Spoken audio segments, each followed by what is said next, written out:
All right, we're up here today, Montour Run. You see we put a nice clinic onto these fish. Amazing thing is we're fishing in one hole. All these fish are all in one hole. They're holding right out here. I don't know if you can see, it's a little bit dark, but if you can see, it's a little green seam right here. All of these fish are laying right here in the middle of this hole. Like I said before, it's about 3 weeks into the season, so these fish a lot of pressure.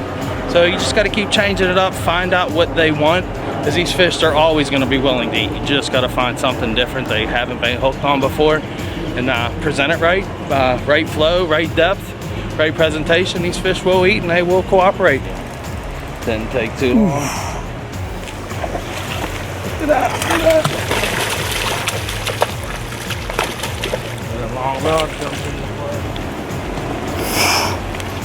play. Couple casts in, nice spot. I don't know, 18-inch rainbow. Couldn't say no to them pink shrimp eggs.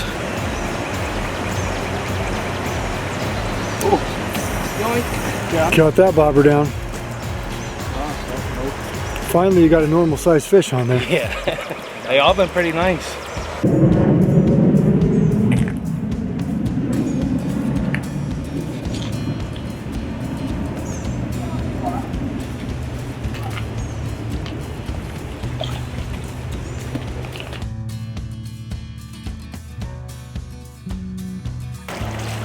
Got to start somewhere there, Mike.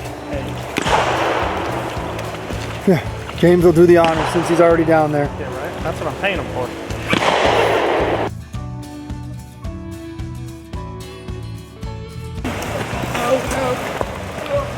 He's going for that tree again? We'll get him. We'll get him. Ooh, he likes that tree. Is he wrapped? I don't know. No. Ooh, he gone. There you go.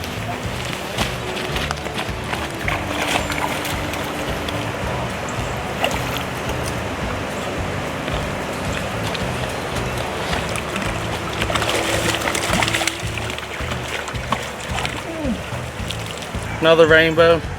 Getting later in the day. Fish seem to be getting more active. We just doubled up. Let's get her back. First off, me personally, I like a 10-foot rod. Medium to light. It gives these little trouts. It's something, you know, it's not too heavy. You're not horsing them in, but you could actually play them a little bit.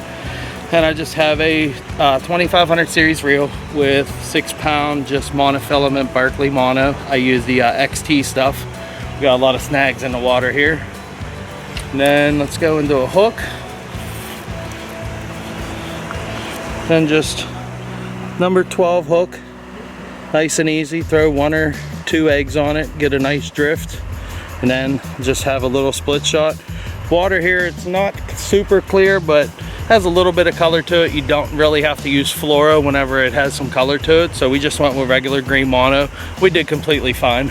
All right, so we're running, I don't know, roughly 3 feet. These fish are holding close to the bottom. A lot of pressure here. It's about 3 weeks into the season. And this is just the type of float I use. It's super similar to a trout magnet float, but I like these ones. They're white on the bottom rather than a bright color the whole way through. I like it because whenever that fish is sitting there in the current, this float goes over top of them. It's not gonna really spook them. It just looks like a white bubble. In a sec, we got planes flying up. We're out by the airport in Pittsburgh. Yeah, super simple. Anybody can do this. It's not hard at all. You see, we're down here putting a clinic on, super easy. And another one. Are you sliding spawn sacks in on me? I am. We might as well see it without, might as well show the audience here since you slid a spawn sack on me. What color is that? Pink. So what is that? This way we switched it up. We went with a Atlas Mike pink netting with some New York brown trout eggs. And then just right through one little piece of the netting. We're trying to catch and release, so we want most of the hook showing using a float. As soon as you see that wiggle on that float, little wiggle, set that hook right in the corner of the mouth every time. I got another one.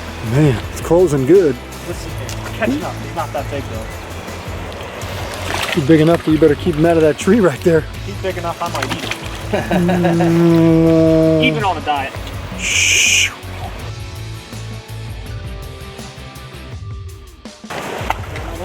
It's a good one.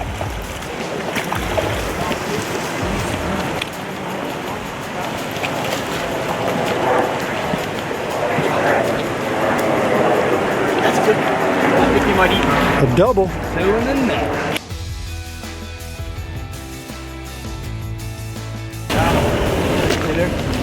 He's making a late push, folks. A late push. But they're getting bigger. They are getting bigger. That's the only thing. If I catch one as big as Kyle Devers, we'll be good. But that might be hard because he's a big boy. Well, I'm making a late comeback here. I was struggling a little bit, and James pulled ahead, but guess what? While he's busy talking, I'm catching fish. Alright, so we're gonna go over what we were using today, what we had success on. First thing we were using, Pautzke pink shrimp egg. Can't go wrong with these. These fish absolutely love these things. See, that jar's almost empty. Number 2 is different spawn bags. We got brown trout and king eggs. They're both tied in Atlas Mike peach and pink. That was our most success. Way we did it, these fish make a couple drifts, catch a couple fish on a sack, and then they get accustomed to it. So then change it up, throw on some pink shrimp, make a drift or two, pow, bobber down. This evening's episode of Pautzke Outdoors comes to you from Pittsburgh, Pennsylvania. It's one of our old favorite places. We haven't actually been here in a couple years. We used to film here all the time, but we were flying into Pittsburgh International Airport tonight. We landed at 6 o'clock.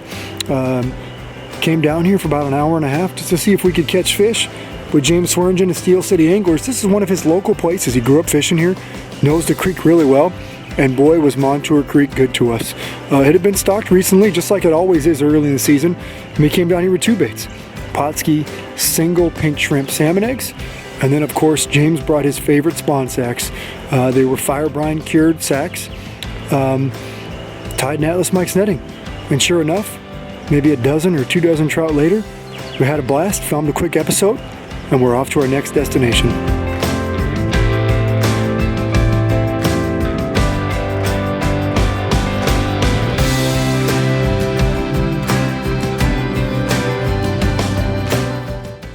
Pautzke products are available at sporting goods stores near you. If you can't find the specific color, size that you want, make sure to go to Pautzke.com.